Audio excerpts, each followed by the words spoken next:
The next two women are impressive people, and I'm happy that I have the opportunity to introduce you. As a matter of fact, I tried to bring Mayra Flores here 2 years ago, but she was running and she couldn't make it. But right now, we are lucky that through the LIBRE initiative, she's here, and I'm happy that we have her here. So Mayra Flores was born in Mexico, and at the age of 6, she moved to the United States with the entire family. She holds a organizational leadership bachelor's degree from South Texas College, and she made history in June 2022, where she became the first Mexican-born woman to be elected to the United House of Representatives, representing Texas 34th District.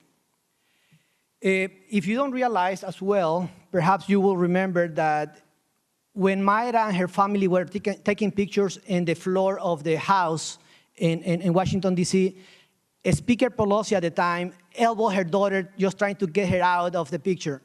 So we're talking about her. So the other panelist is Jennie Dallas, who is a small business owner. She owns a newspaper, La Voz Latina, which is a bilingual newspaper published in 8 counties in central PA.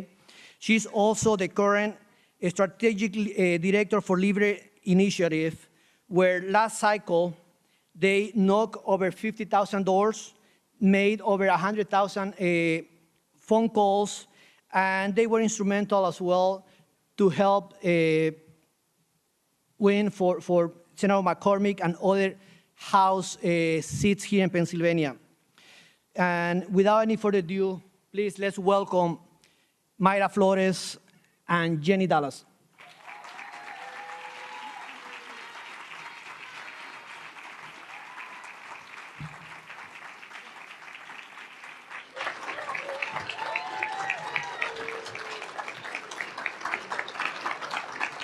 ¿Cómo están? Gracias. Thank you so much, Mayra, for joining us.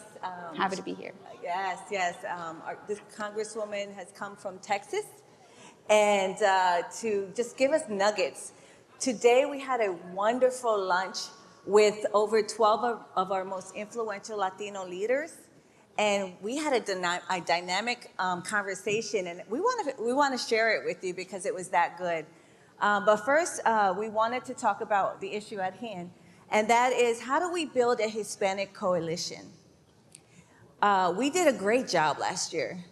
LIBRE launched in March of 2024, so we just hit a year. But we knew that we had to get into that United States Senate race.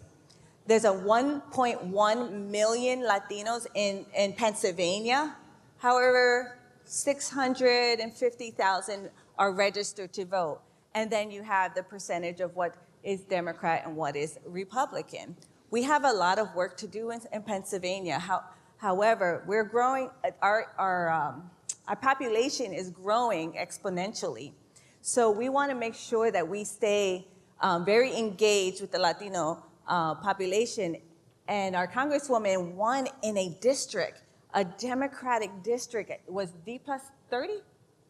Yes, this was the district that had not been flipped in over 150 years. So it was a historic win. And that special election, we made history. I became the first Mexican-born Congresswoman ever elected. But I want to share with you a little bit of my story and how I got into politics.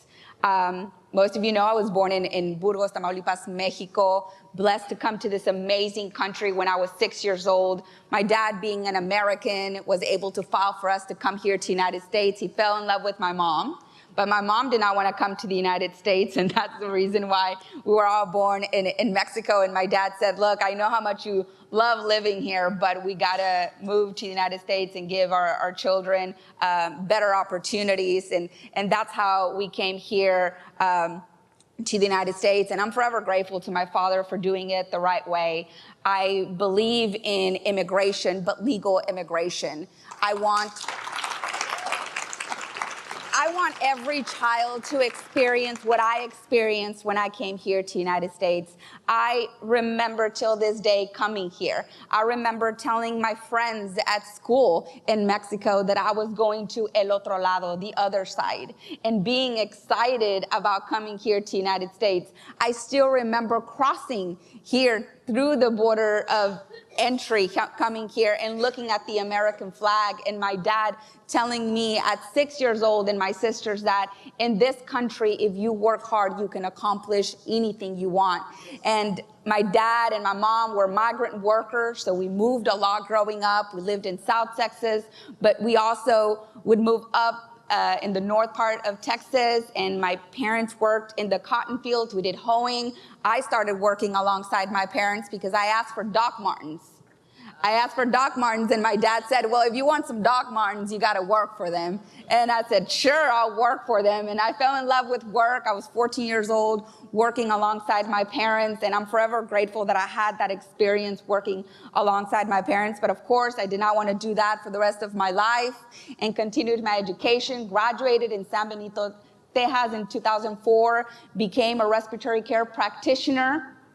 And I have 4 amazing children, and I want my children, our children, to have the same opportunities that I grew up with. But I saw how uninformed our Hispanic community was. Why? Because I was also uninformed. I grew up with strong conservative values to always put God and family first. But at a very young age, I saw how my father also always voted Democrat. He always voted Democrat. And I remember asking him, like, why do we vote a certain way? And my dad said, that's how we've always voted. And I remember in 2010, I told my dad, well, I looked it up, and I actually align more with the Republican Party. The values that you instilled in me align more with the Republican Party. My poor father had a very hard time understanding that. And I just put my mind into it and said, you know what? I'm going to convince my family. I'm going to give them all the information.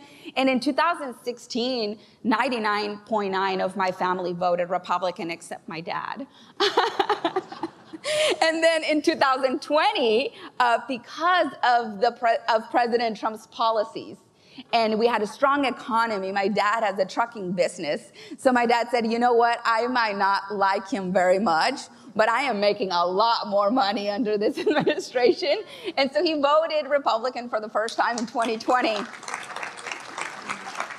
And thanks to the Biden administration, he is a hardcore Republican now in 2025.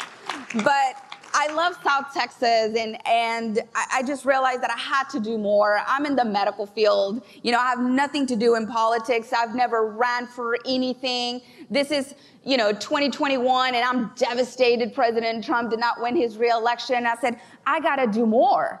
I can't just sit here devastated because he didn't win his reelection. I got to get involved and grow the Republican Party and get more Hispanics involved, because you don't have to convince us to be pro-God, pro-family. That is who we are. It's in our DNA. We just don't have, a lot of us, the information because we listen to Univision and Telemundo, and they're constantly lying to us and deceiving us. So I just took it upon myself, and I literally Googled it. I Googled, how do you run for office? I swear, other people's like, what got you? I said, I just Googled it. And I looked at the qualifications, and I said, I got it. I'm running for Congress. And I did, and we made history. And let me tell you that when I was in the House of Representatives, at first I was like, how did I get here? Right? Within 24 hours, I was like, how did they get here? I was just blown away. Let me tell you, we've been lied to. We've been told that you need all this to be a member of Congress. Let me tell you, we need more of us. The everyday American that understands what it's like to live paycheck to paycheck in Congress. And that's the problem. We don't have people in Congress that understand who we are. So please don't ever feel that you don't have what it takes to run for office. We actually need more of us. And that is one of the reasons why I'm still doing what I do, because the Republican Party has no future without the Hispanics. It's the reality. And don't be scared. We're pro-God, pro-family. We love America. We like to work hard.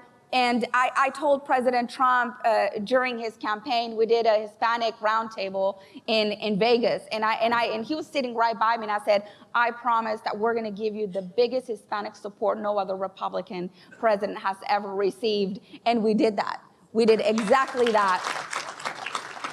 But it's not over, you know. I feel like, you know, Republicans are still like drunk from the election. And I was like, okay, guys, we got to get sobered up. We got to, like, the fight isn't over. We got it. This is just the beginning. This is just the beginning. We have to continue fighting because they're going to go all in 2026. So we have to unite and come together and win more House seats.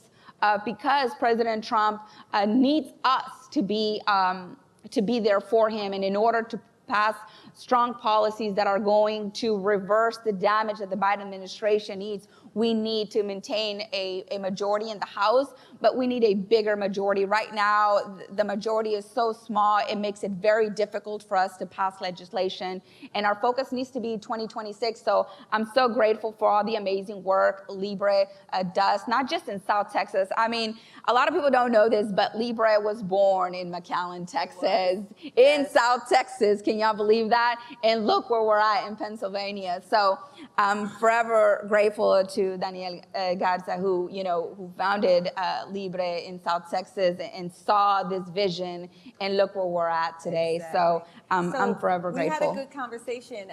You just led us right into what we're going to be talking about. What advice would you have for us to,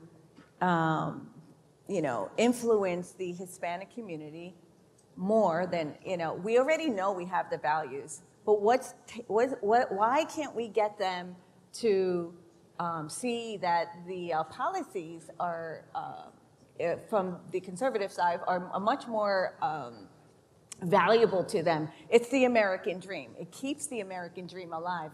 So we had a long conversation at lunchtime on what we can do to, build up that tent, a bigger tent. Correct. How can we do that effectively? We're working well together. We have many coalitions in Pennsylvania as far as the Latinos, but we need to go to that next level. We need to go from here to here very quickly. We have a midterm coming, and we need to do. Let's talk about what we talked at lunchtime. We talked about the media. Yes, I think it's very important that we have someone on Univision and Telemundo and all Spanish media talking about the amazing work President Trump is doing. The problem is that we don't have anyone. So I would like the administration to have someone speaking to the Spanish networks and radio, Spanish network, all social media, putting out there all the amazing work that this administration is doing. Would love for LIBRE to also have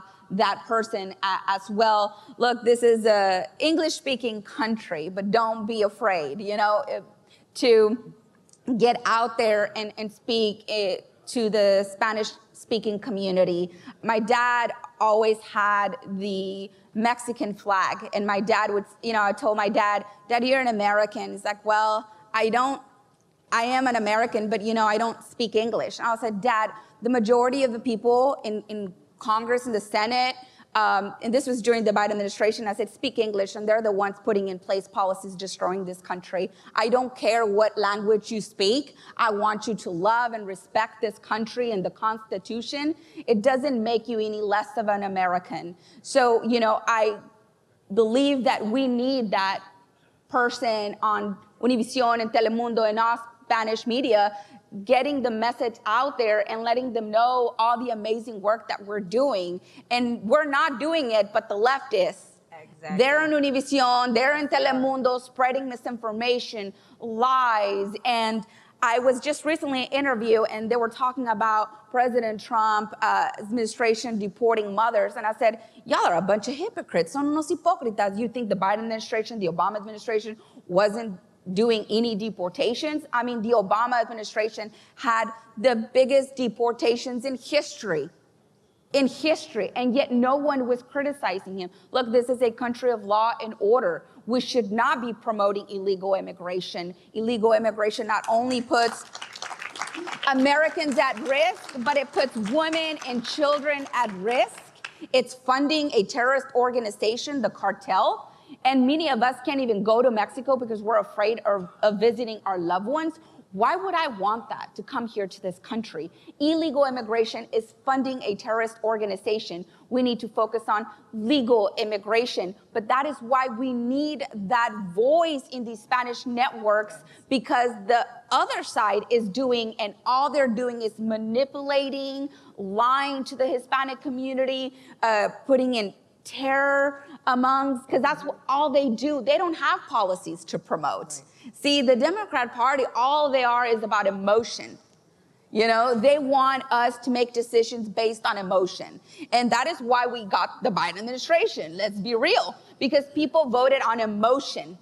They did not like President Trump, so they were hurt, their feelings were hurt, and they made the wrong decision, and that's why we were stuck with Biden for 4 years, and he almost destroyed our country. I don't know what would have happened if we wouldn't have won this past election. But the damage was so profound that 4 years isn't going to be enough. And President Trump cannot do it alone. And we need all types of help here. So we do need that voice in these Spanish networks spreading our values, the Republican Party's values. And look, the Republican Party belongs to us, to the American people, to the hardworking people. So we have to, lead our party and stop allowing the wrong people to make decisions for us that in this party. So, for me, it's about growing the Republican Party and having a seat in the table and letting them know that, hey, without us, there is no future. So open that door for us all. Just to let you know what the LIBRE initiative is, we empower Latinos. We inform Latinos of policies and things really the average American doesn't even know. Some and policy matter issues. Because people matter. Yes. At the end of the day, that's what it's all about. Right. I would tell people all the time, you don't have to like President Trump to vote for him. Look at his policies. Exactly. What good does it do to vote for Biden if his policies are destroying you and your family, and you're going to have less money in your pockets, and you're not going to be able to take that vacation, be able to take care of your families? At the end of the day, what matters is us. And that's what's important. One of the policies, because we have like 3 minutes left here, that I really want to get out, LIBRE initiative, main policy right now is the Tax Cuts and Jobs Act. So we have a campaign that is protecting prosperity. Yeah, so if you haven't stepped up to our table, we have umbrellas that say protecting prosperity, and that is what it's all about, the Tax Cuts and Jobs Act. In 2017, President Trump passed the Tax Cuts, and that is when we had that booming economy before COVID, and it's about to end in 2025. So thankfully, Mike Johnson did get a vote on that in the House, but they are still committees, and we also have the Senate, and there's a long way to go to make sure that the Tax Cuts and Jobs Act passes. Because most families will get a $1,500 tax deduction, businesses got credits, all sorts of things that boosted our economy. During that time, 3.5% was the unemployment rate, the lowest in 50 years. So we need this to pass. We need this to pass. We have to know policy. We cannot, she said it, we cannot be emotional. We have to know our policy. That is what people listen to. That is what they're going to believe. That is how you're going to get them to come to our side. So talk to us about that. I'll say this though. We have the policies, but unfortunately, people don't vote on that. Mm-hmm. Okay? You first have to win their hearts. Yes. You have to tell your story. You have to connect with the people, and then we can talk about policy. So a lot of, us Republicans, they want to go straight into the policies, but the American people want to get to know you. Exactly. They want to know who you are. They want to connect with you. So I think it's important that we share our stories, that we connect with the American people, that they resonate with us, and then we can talk politics. You had a good point there. Yes, we have to connect with the people. One of the things that Latinos feel is that, and I believe a lot of people feel this, that during elections, we'll come and we'll beg for their vote. And then we don't see them for another 4 years. And they're hip to it, very hip to it. So we have to get to a point where we're continuously not leaving, don't parachute in on an election and then leave. Stay in the community, be connected to the community. Do you want to talk about what we're about done here? So. Look, I just want to end it with this. It's so important that we come together in 2026, even amongst us conservatives, Republicans. We're going to disagree on some things. We're not all going to agree on everything. And Republicans vote Republican for many different reasons. We are not to tell someone, well, if you don't agree on this, you're not a Republican enough. Like, we have to start coming together in the things that actually matter. And at the end of the day, if we share those values of loving this country, respecting this country, we have to start respecting each other, even amongst us Republicans, because if we don't, we're going to lose in 2026, and it's only going to make it harder for President Trump, and it's only going to set us all back. So, my advice to all of you is to come together. 2026 is going to be a very important midterm. The fight wasn't over in November. This is just the beginning. And to be honest with you, we're going to have to fight for the rest of our lives. We're going to have to fight for the rest of our lives. And we owe it. We owe it to our children, grandchildren, and many more generations, because before us, people fought for us to have the opportunities that we have. So we all here have an obligation to make sure that our children, grandchildren have that as well. So we fight till we die. Thank you. And one last thing to end my comment. The LIBRE initiative will not be leaving. We will stay in our communities, building those relationships, educating, informing, and hopefully we will win that midterm election. Amen. Thank you, guys. God bless you.